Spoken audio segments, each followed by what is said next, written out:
Before we get started, make sure you hit that subscribe button, then turn that notification button on right now.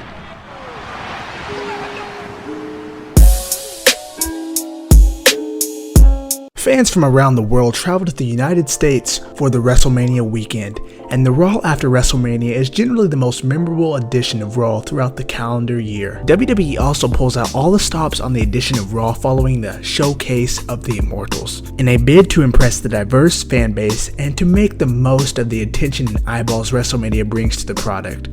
WWE begins the journey to the next edition by springing up a few surprises. This could be in form of title changes, unexpected feuds and angles, or by bringing back yesteryear superstars, or calling superstars up to the main roster from NXT. In this video, we will take a look at the top 10 returns and debuts on the post-WrestleMania edition of Monday Night Raw.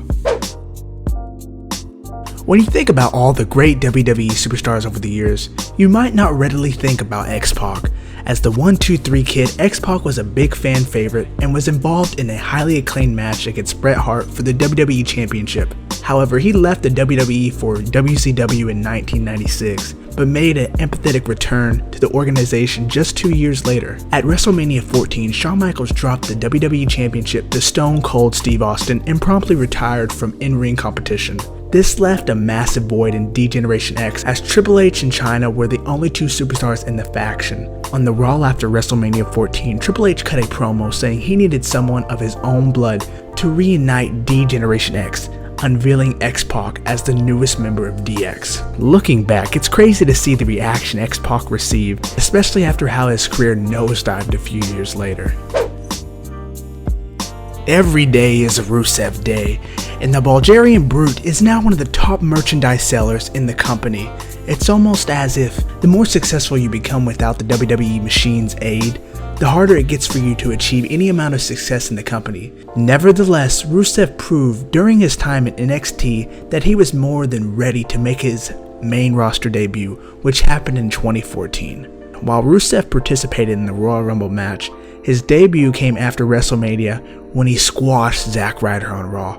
Rusev immediately made a solid impression with the fans, taken aback by his agility and speed, something that isn't associated with the big guys. Rusev would then remain undefeated for a year before losing to, and this might, come to a shock to you, John Cena. Yeah, at WrestleMania 31. During the early 2000s, WWE introduced a superstar that would go on to change the face of women's wrestling in the WWE, and it started more as an inside joke. Trish Stratus started managing Test and Albert, with the team being dubbed TNA. Yeah, because we believed it was either Vince McMahon or Kevin Dunn that found it hysterical. Anyways, while Trish would go on to become one of the greatest women's wrestlers to ever compete in the WWE, TNA didn't achieve much success in the company. Albert then left WWE and worked for New Japan Pro Wrestling before signing with the WWE again in 2012. After weeks of airing, promoting a new superstar that resembled a samurai, WWE made the grand revelation during the Raw after Mania. For the first couple of months, Lord Tensai was booked as an unstoppable monster, and he even picked up wins from the likes of John Cena and CM Punk. However, the fans did not buy into the whole Japanese warrior gimmick, and Tensai soon started jobbing to mid-carders before becoming a comedy act with Brodus Clay. Imagine going from beating John Cena to wearing lingerie and dancing in just under 10 months' time. WWE signed Sin Cara in 2011. And the superstar made his WWE debut during the post-WrestleMania edition of Raw, saving Daniel Bryan from a beatdown at the hands of Sheamus. Sin Cara was expected to take WWE to greater heights and was marked to become WWE's ticket to get into the Hispanic market. Little did WWE realize at the time that their eagerness to bring Sin Cara to the main roster and thereby completely ignore their policy of sending their talent to their development territory for the superstars to learn the WWE way of working would come back to haunt them. While Sin Cara came to the WWE to much fanfare and was one of the best workers in Mexico, he couldn't adapt to the WWE style of working, and he started injuring himself on a regular basis. Long story short, WWE and Sin Cara parted ways, and WWE continues to search for a Mexican superstar to cater their Hispanic audience. Before Enzo Amore was kicked out of the WWE locker room and the eventual rape allegations that destroyed his professional wrestling career, he was adored by the WWE audience. On NXT, the fans couldn't get enough of Enzo and his catchphrases, saying what you want about his in-ring abilities, but Enzo, when given decent lines, is a better mic worker than 95% of the superstars in the WWE locker room. In 2016, the duo was called up to the main roster and made their Raw debut the night after WrestleMania. The WWE fans welcomed both the superstars with open arms, with Enzo and Cass arguably getting the biggest pop of the evening. It's safe to say that things haven't worked out the way the duo would have wanted in the WWE. Although for a couple of months, Enzo looked like he had silenced his critics. What a difference a couple of months will make in the WWE. There have only been a handful of superstars that made a big of an impact on their debut as Umaga. In fact, in recent memory, only the Great Khali's debut comes close to Umanga's in terms of who they attacked or faced on the first night in the company. In 2006, WWE introduced the character of a ruthless savage known as Umaga. Umaga interrupted and annihilated Ric Flair on Raw after WrestleMania 22, pretty much destroying the legend in the process. Umaga was WWE's answer to the TNA Samoa Joe, calling Umaga no ordinary Joe.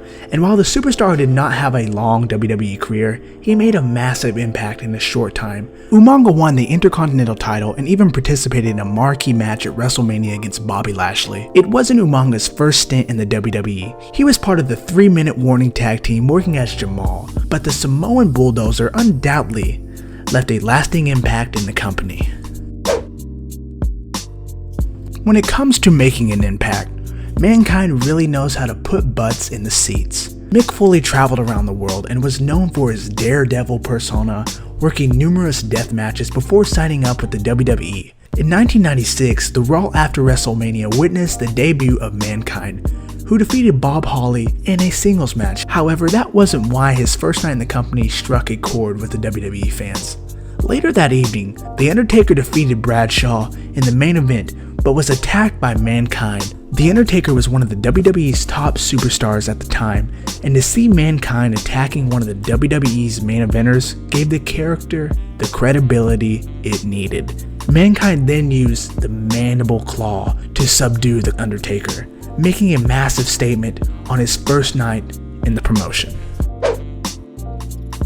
The likes of Charlotte, Sasha Banks, and Becky Lynch evaluated the women's division in the company and laid the foundations for the women's revolution. However, before they were brought to the main roster, there was one superstar that almost changed the face of the Divas division single-handedly. Paige won the NXT Women's Championship and was brought to the main event roster in 2014. While we have seen superstars making a statement on their first night on Raw, Paige turned the Divas division upside down, winning the WWE's Divas Championship on her very first night on the main roster. The Anti-Diva also became the youngest Divas champion and the only superstar to hold the NXT Women's Championship and the WWE Divas Women's Championship at the same time. Paige was destined for greatness, but a couple of unfortunate accidents happened in her life, coupled with injuries, halted her career, and there's a good chance she might never compete in the wrestling ring again. When WWE brought WCW, the fans expected to see WCW's marquee name, Bill Goldberg, in the WWE. However, they had to wait for 2 years, and WWE finally signed Goldberg to a 1-year contract in 2003. The night after WrestleMania 19, The Rock cut a promo on Raw about beating everyone in the company and talked about retiring from wrestling to go back to Hollywood. There was anticipation in the air as the fans sensed something special was about to happen. And then, the all too familiar sounds of war drums started playing, and the fans did not have to think long and hard about what that meant. Goldberg was seen making his way to the ring, and the fans couldn't believe what they were witnessing. For years, wrestling fans wanted to see Goldberg and The Rock together in the wrestling ring, and it unraveled in front of their eyes in Seattle. It didn't take too long for Goldberg to make his intentions clear as he took The Rock off his feet with a thunderous spear. The two faced off in a match at Backlash where Goldberg defeated the Great One, sending him back to Hollywood. In all fairness, Lesnar should have been mentioned twice on this list, as the physical specimen made his debut on Raw after WrestleMania 18 and returned to WWE after the addition of Raw after WrestleMania 28, and made a massive impact on both occasions. In 2002, Lesnar was the young hot prospect and was billed as the next big thing in WWE. In 2012, Brock was a seasoned veteran and returned to the WWE after conquering the world of mixed martial arts. He was more street smart by winning the UFC Heavyweight Championship. He was also considered to be the toughest guy in the locker room. Brock confronted Cena upon his return, dropping the leader of C Nation with an F5. WrestleMania 34 is likely to close the chapter of Lesnar's life as he prepares to go back to the UFC and revive his MMA career. I hope you guys enjoyed this video. If you guys did, make sure you hit that like button as hard as you possibly can, and I will see you guys next time.